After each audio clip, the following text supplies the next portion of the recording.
depuis un peu plus de 60 jours, la guerre de Gaza a commencé.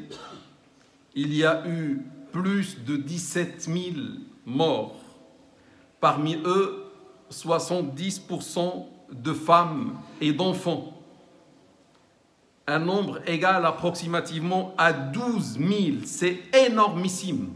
Des femmes, des enfants, des bébés qui sont tués dans cette guerre. Et il y a eu plus de 45 000 blessés à cause de cette guerre.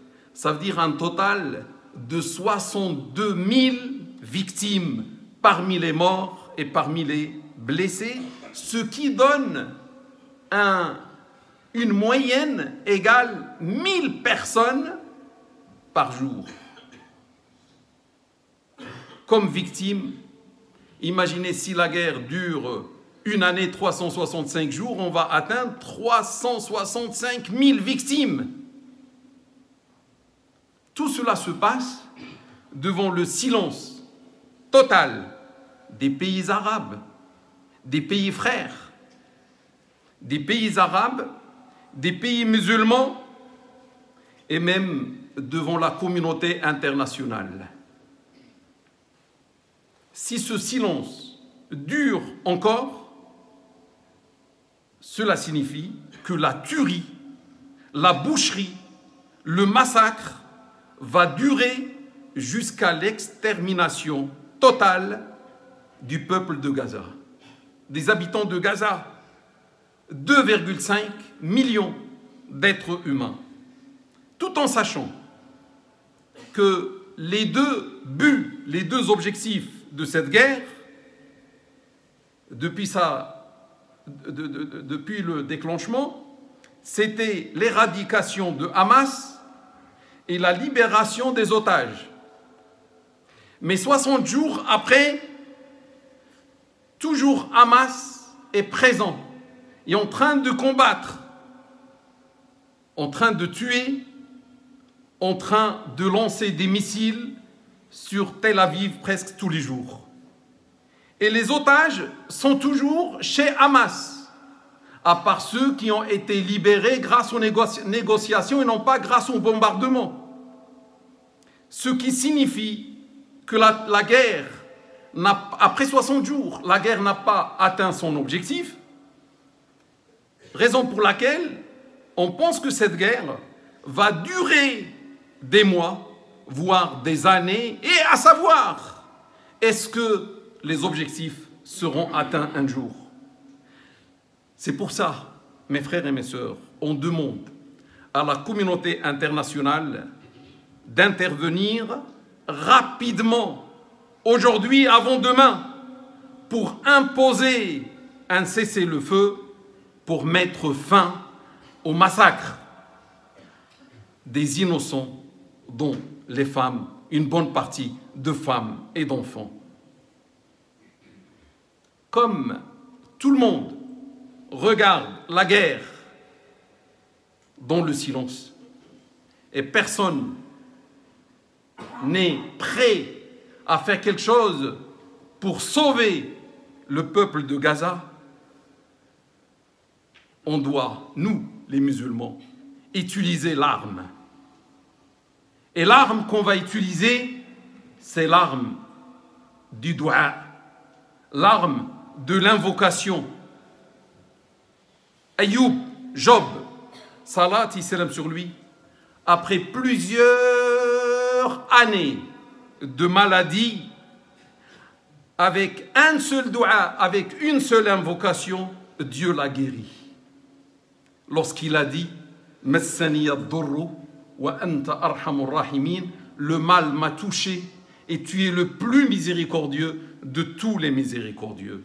Jonas, salat et salam sur lui, emprisonné dans une prison mobile, indétectable,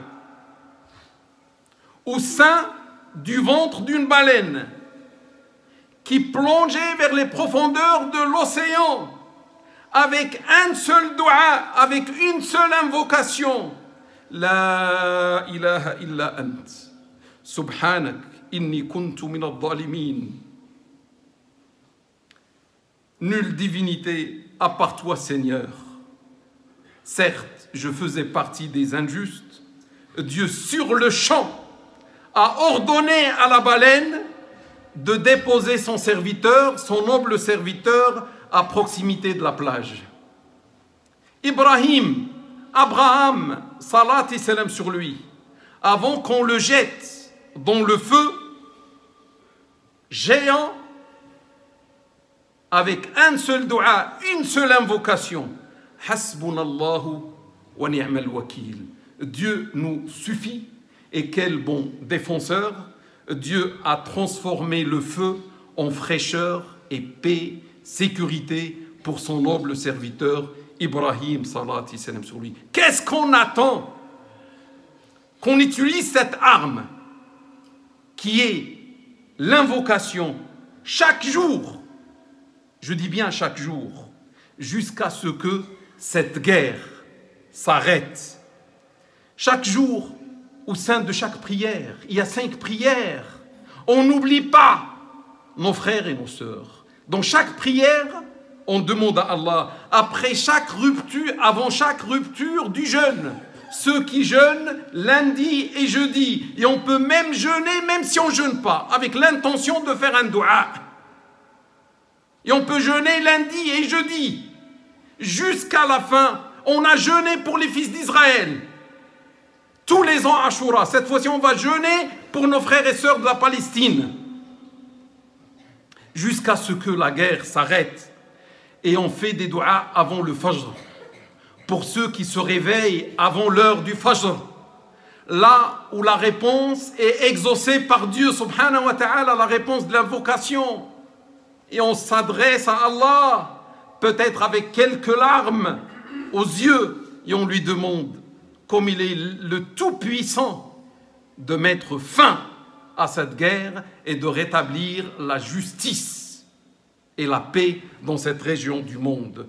Et aussi, on fait des doigts lorsqu'on voit la pluie qui tombe, parce que c'est un moment où le doua est exaucé. Si on ne fait pas ça, ça veut dire, en quelque sorte, entre guillemets, on est des traîtres face à nos frères et sœurs. Parce qu'on ne peut rien faire. Et on peut même pas faire le doua. Qui t'empêche de faire l'invocation? Au minimum, c'est ce qu'on peut faire, comme ça devant Dieu subhanahu wa ta'ala. On dira qu'on a fait ce qu'on a pu.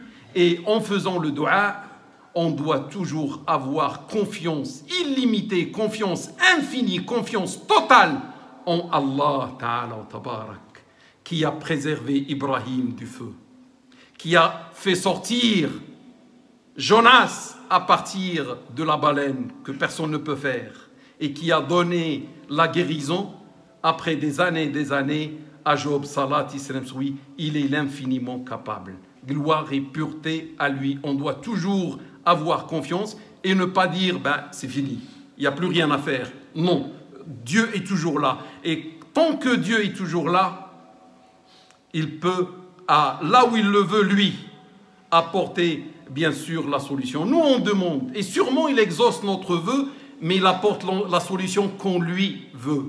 Je rappelle par là, mes frères et mes sœurs, qu'en Égypte d'autrefois, lorsqu'il y avait le pharaon et lorsqu'il y avait les fils d'Israël affaiblis, presque rendus à l'esclavage pendant des siècles, sûrement parmi eux, parmi ce peuple, il y avait des hommes, des femmes, des vieillards qui levaient la main vers Dieu pour les sauver. Mais Dieu n'a pas répondu sur le champ. Ils sont restés des siècles pour que le sauveur Moïse arrive. Et quand il est arrivé, il fallait attendre qu'il devienne adulte. Et lorsqu'il est devenu adulte, un jour il a quitté l'Égypte. Et l'espoir est parti, le sauveur est parti. Mais le sauveur reviendra quand Dieu veut. Il est revenu 8 ans après pour sauver les fils d'Israël grâce à Allah Ta'ala. C'est pour ça qu'il faut toujours avoir confiance totale en Allah et ne jamais désespérer.